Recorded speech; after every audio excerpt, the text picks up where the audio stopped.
Why is this important? Why is protecting your gut barrier important? About 60 to 70% of your immune system is in your gut. Why? Because that's where your body comes into contact with a lot of foreign stuff, and your immune system is supposed to help you identify and fight off foreign stuff like bugs or things that leak into your system. Welcome back to another episode of the Doctor's Pharmacy and Health Bites, where we take juicy little bites into current health topics. Today, we're diving into the incredible world of polyphenols. What are those? Well, they're nature's powerhouse when it comes to supporting our immune system and our overall health. Now, these mighty compounds are found in abundance in plant foods, and they do so much more than just nourish our bodies, right? They help us feed our good gut bacteria, they reduce inflammation, they strengthen our immune defenses, and they make us more resilient to illness, meaning we don't get sick. Polyphenols work their magic in lots of fascinating ways. They act as kind of mild stressors, and they trigger our bodies to ramp up their defense mechanisms. This process is known as hormesis. It's basically a stress that doesn't kill you, but makes you stronger. And this makes our cells stronger and better equipped to handle oxidative stress and inflammation and lots of other challenges. So by incorporating polyphenol-rich foods in our diet, we're essentially giving our bodies a mini workout that keeps us healthy and protected against chronic diseases. In this episode, we're going to explore some of the best sources of polyphenols like green tea and, yes, my friends, dark chocolate and citrus fruits, and how they can help you stay ahead of the cold and flu season, which is coming up soon, to a station near you. Now, whether it's boosting your immune system or improving your gut health, polyphenols are just an essential part of any health-focused diet. So let's jump in and discover how you can eat your medicine and give your body the support it needs to thrive. So let's start by diving into one of nature's most powerful immune-supporting agents, polyphenols. Now, what are those? Polyphenols are a type of phytochemical. Phyto means plant, chemical means chemical or phytonutrient. And these are found in our diet if we're eating an abundance of whole, real plant foods. They're definitely not in ultra-processed food at all, which is a real problem and partly why we're so sick. Not just the bad stuff, but not enough of the good stuff. So this is the good stuff, my folks. Not only do these polyphenols provide a trove of benefits for health and for longevity, but they also support our immunity and our gut health, which is so important for our immune system because they feed our good gut bugs. They're literally fuel for your intestinal microbiome. And if you don't feed your inner garden right and you don't tend it right, it's not going to be nice to you. It's going to cause all kinds of issues from chronic disease and many other things, all connected to inflammation. So polyphenols reduce inflammation, and they also are beneficial for modulating our immune system. All right, so what is the impact of polyphenols on immunity? Well, there's over 8,000 polyphenolic compounds that have identified to date. Now, many more phytochemicals, but these are just the polyphenolic compounds. Now, these are a diverse group of bioactive phytochemicals that have been extensively studied for their antioxidant and their anti-inflammatory properties. They modulate immune cells, and they turn on our anti-inflammatory pathways, which then helps reduce inflammation, which is the scourge of everybody as far as chronic disease and acute disease. They combat oxidative stress, which leads to rusting and aging, and they protect us against all sorts of chronic diseases. So how do they do this? There's this really kind of cool idea called phytohormesis. Now, hormesis is this stress that doesn't kill you, that makes you stronger. It's a process where a low dose of a potentially harmful thing, like exercise or where you're strength training and ripping muscle fibers, actually stimulates a positive, beneficial adaptive response, like building new muscle. Same thing with cold therapy or cryotherapy or saunas. There's a whole bunch of different hormetic therapies. I talk about these in my book, Young Forever, and they're a key part of longevity. But what's interesting is that these phytochemicals are tiny little stress molecules because they're the plant's defense systems. They're not there for us. I mean, obviously the plant didn't create these for us, but we've adapted with them to use them in our bodies to activate healing responses. It's really amazing. So it's like a little stress that makes us stronger, and it's very powerful. So these polyphenols, which are actually the plant's defense mechanisms, make them a little sort of stressful in our body. They create a little bit of a stress response, but that activates in response our healing system. And it's super important to remember because these polyphenols are rich in plant foods, but they're richer in wild foods. They're richer in foods that are grown regeneratively and then organic and then conventional. So it's sort of hierarchy because we basically have bred these out of our modern diet, literally by breeding for starch and for yield and for drought resistance and for transportability and shelf stability, but not for nutrition. So we have a real issue of nutrition security here. Food security is not having enough food to eat, but nutrition security is having enough nutrients to eat, and we are definitely not having those. And I think of these polyphenols as conditionally essential nutrients. We're not seeing deficiency diseases like scurvy or rickets if you don't have them, but over the long term, if you don't have them, they actually accelerate all of our aging processes. And by using them, they activate our longevity pathways and switches to help us live a long, healthy life. All right. So what happens when we consume them? Our bodies respond by ramping up our own defense mechanisms. They increase the production of our own antioxidant enzymes. They enhance our detoxification pathways. They boost our immune system. They help our mitochondria. They help repair DNA. They're doing all kinds of amazing things that help us live longer and healthier. They basically trigger a mini workout for your cells, making them more resilient to stress and damage. Now, one of the key benefits of this hormetic response, this hormesis I'm talking about, is the reduction of free radicals or oxidative stress. Now, you know what that is. It's rusting. It's when your apple turns brown in the air, or your face wrinkles from the sun, right? These are all oxidative stress reactions. And polyphenols can directly reduce oxidative stress by fighting off damage that's caused by these free radicals. So when you incorporate a polyphenol-rich set of foods into your diet, you can mitigate this damage to your cells and the harmful pro-inflammatory disease-causing effects that come with it. So it's really powerful to include these because they sort of are, you're working with your body to activate healing systems. So when you do this, when you activate and enhance your body's antioxidant defense systems, these polyphenols actually protect our cells from the things that cause rapid aging and disease, inflammation, and oxidative stress. Now, what about gut health? Now, until recently, we thought, you need prebiotics, which is fiber, and you need probiotics, which is true. But recent discoveries have made it really clear that polyphenols are essential for creating a healthy gut microbiome. And why do you need a healthy gut microbiome? Because it regulates everything in your body. There's probably a third to a half of all your blood metabolites that come from your gut. They interact with all your biological systems, and abnormalities in your gut microbiome, meaning having bad gut bugs by not eating enough of the right foods and too much of the wrong foods and not having enough polyphenols, linked to everything from heart disease to cancer to diabetes to dementia to autism to autoimmune disease to asthma to fibromyalgia to chronic fatigue syndrome, and the list goes on and on and on, even aging itself. So polyphenols are kind of newly understood to have a huge role in the microbiome, and they help support our microbiome by basically feeding and growing the good gut bugs, which produce anti-inflammatory metabolites and all sorts of other compounds we call postbiotics. Now, what are postbiotics? Well, you've heard of prebiotics, you've heard of probiotics. Postbiotics are basically compounds that are made by the bacteria in your gut that have a role in our physiology and our biology in a good way that makes us healthier. And these are really beneficial. They're quite amazing. That's why I said about a third to half of all the things floating around in your blood, all the molecules floating around your blood, come from the gut bacteria. Now, postbiotics support something called the innate immune system as well as the adaptive immune system. These are our two immune systems that help fight off infection. Now, it's super important to keep these good gut bugs around and keep them happy because they strengthen the gut barrier, which prevents a leaky gut, which causes a lot of inflammation.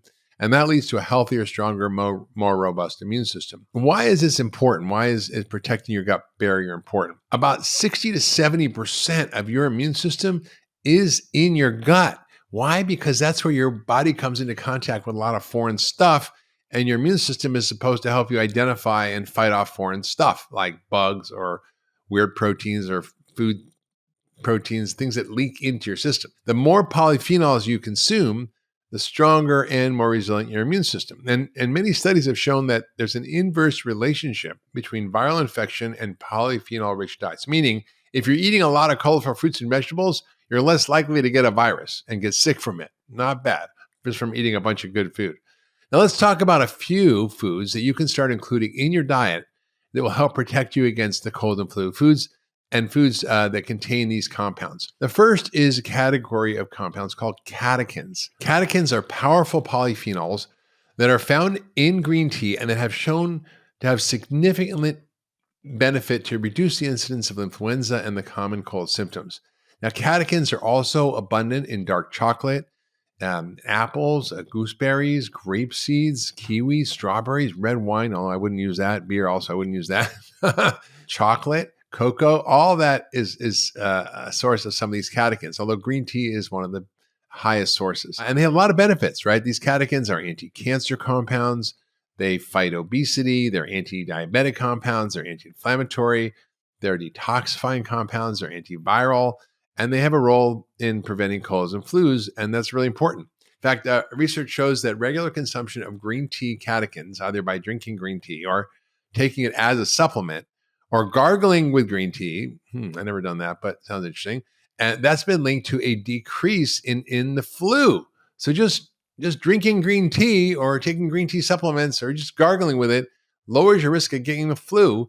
That's great. By the way, I never get the flu shot for many reasons, but I think if your immune system's healthy and your vitamin D levels are up and you're eating a healthy diet, you're really not going to get the flu, or it's going to be very mild. Obviously, if you're chronically ill, you're sick, or some other reason you might need a flu vaccine, that's fine. But for most of us, I think it's overkill.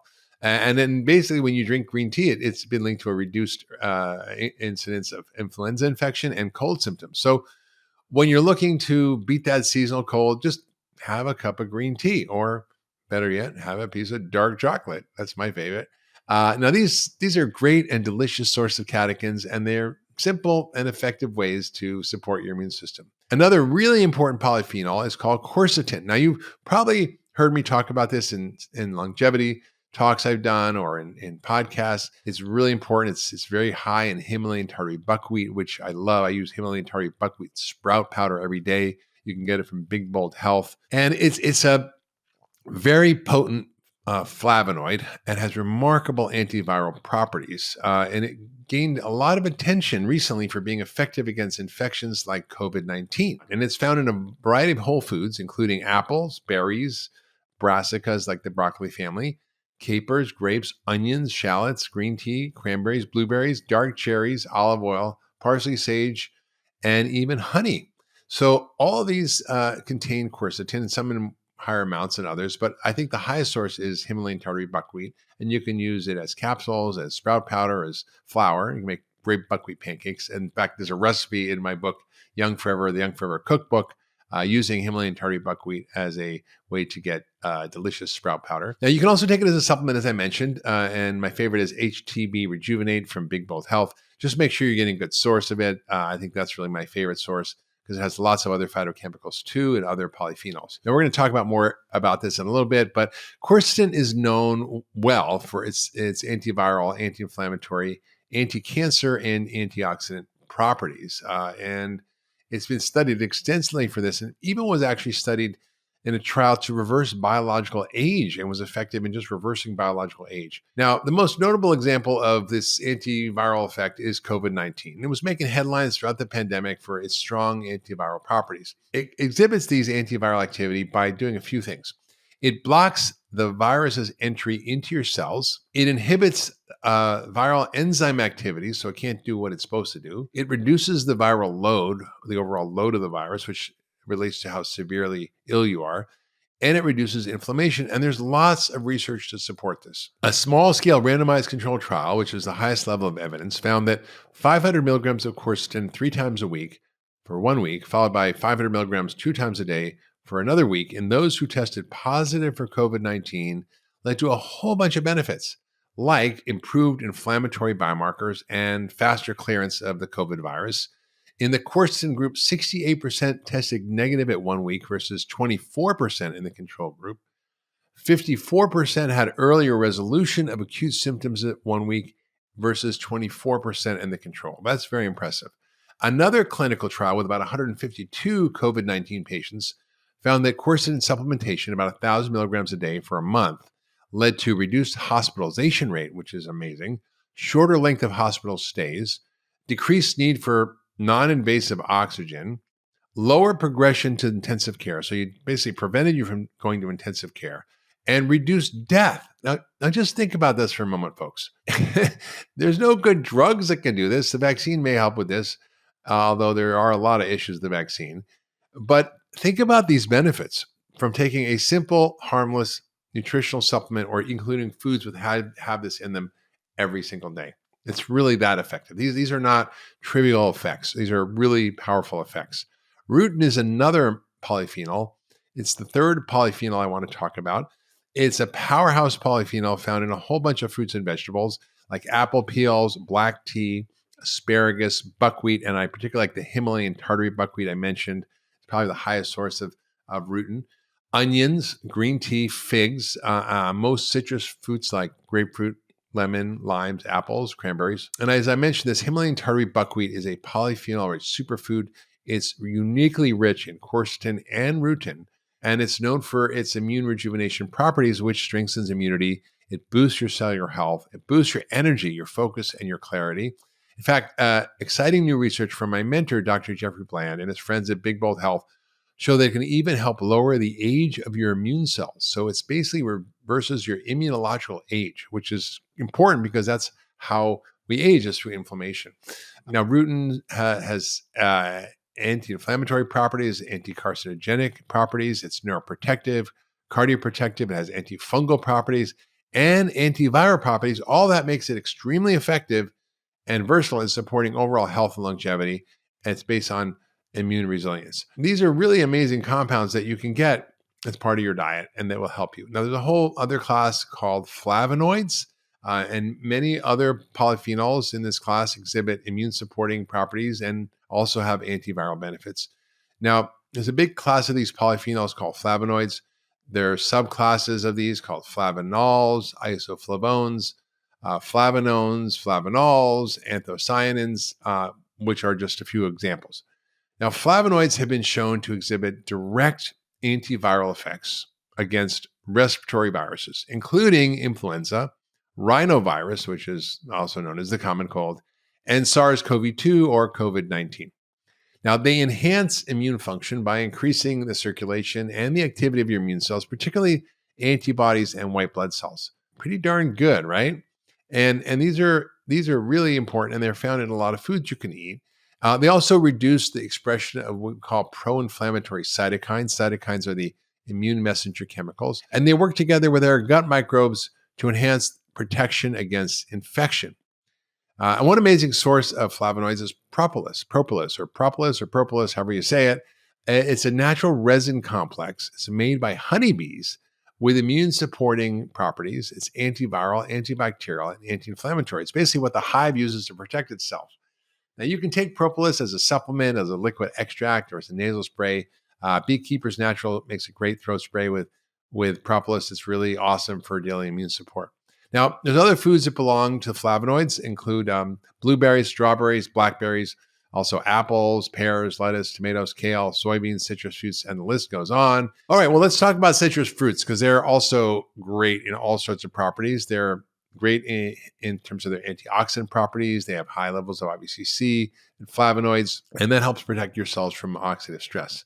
Now, something to keep in mind is that the bioavailability of these flavonoids from fresh citrus fruits is up to 2 times higher than frozen fruit. So also the longer the fruit travels to get you, the more nutrients it loses. So basically you want to eat the lemon, lime, orange, or grapefruit right off the tree if you can, or basically in season and not stored for weeks or months in warehouses. Industrial farming practices and processing really reduces the nutrient content and the polyphenol content really significantly. And that's why it's important to eat seasonal, local, fresh fruits and veggies. Farmers market is a great place to find these in the summertime. I love the farmers market. I pretty much only shop at the farmers market when I can in the summer. Now you can purchase frozen fruits because they are actually flash frozen at their peak ripeness, which is great, and actually contains more phytochemicals than typically what you'll get sitting on the shelf in a grocery store. Now, studies show that when picked at peak ripeness in their flash frozen immediately, they actually retain more polyphenols and vitamin C than just regular stuff you can get that's not frozen. In addition to, obviously, the flavonoids in the citrus fruits, they're also high, as I mentioned, in vitamin C. Now, vitamin C supports the immune system by stimulating the production of white blood cells, which are really important for fighting infections. It also enhances the function of something called phagocytes. These are cells that kind of engulf the bad bacteria and the viruses. And that's why many studies suggest that vitamin C can reduce the severity and the duration of common colds. sort of what Linus Pauling kind of came up with near the end of his life. And he was ridiculed for it, but he's actually right. And he was really the godfather of functional medicine. He wrote the first paper in Science journal in 1969 called Orthomolecular Psychiatry about using nutrients to correct psychiatric disorders. And now we have departments of nutritional psychiatry, I don't know how many years, 50 years later, in major academic medical schools. The combination of vitamin C and polyphenols in citrus fruits provides a synergistic effect in supporting immune function. Things like oranges, grapefruit, also strawberries, blackberries, red peppers, broccoli, Brussels sprouts, kiwis, also great whole food sources of vitamin C that you can put in your diet. Also, you can take vitamin C, right? You can just take vitamin C every day during cold and flu season or when you get your symptoms. Hopefully you don't get symptoms if you follow what I'm telling you, but really important to help you prevent illness. I like the pure encapsulations ascorbic acid or liposomal vitamin C for more rapid absorption. You can find in my online store on drhyman.com. You can see the link in the show notes as well. Also, you want to eat your medicine, folks. You really want to eat your medicine. And I don't say this metaphorically as I talk about food, but I want you to understand that food is the most powerful biological response modifier that you interact with every day. It signals your biochemistry to do all sorts of things, and the nutrients in it play a huge role in your biology. So you need to eat your medicine. Another way to get medicine and food is zinc. Zinc is really important for immune function. It's another food first way to get your medicine and get lots of foods that get zinc in them. It's an essential mineral that supports the immune system and it fights off viral infection. It helps stop viral replication or viruses just kind of breeding, I guess you could call it. Some studies suggest it actually even helps reduce the duration and the severity of cold symptoms. So where do you get those? Well, grass-fed meat, pumpkin seeds are a great source. Oysters, cashews, almonds, salmon, sardines are great food sources. You can take them in different forms as a supplement, lozenges, gels, capsules, or sprays. All that's really important. So that's hack one. Hack one was all the polyphenols and nutrients that you can use to help reduce your risk of getting sick during cold and flu season. All right, as we wrap up today's episode, I hope you're inspired to take full advantage of the incredible benefits that polyphenols offer by incorporating these polyphenol-rich foods in your daily routine like green tea, dark chocolate, not so hard, and a variety of colorful fruits and veggies. You're giving your body the tools it needs to stay strong and resilient and protected against illness. Remember, it's not just about eating for taste, although that's a great bonus, but also eating with intention to nourish your body and support your health in the long run. But here's a little fun fact. Food that naturally tastes good, right? A summer peach that's so ripe and juicy and delicious, a strawberry picked right off a summer vine, a tomato, a cherry tomato ripe right off the August tomato vines. These are so flavorful. You don't need anything on them to just create an explosion of flavor. And why do they have that flavor? It's because they are full of phytochemicals. So actually, taste follows phytochemical richness. This is a major take home.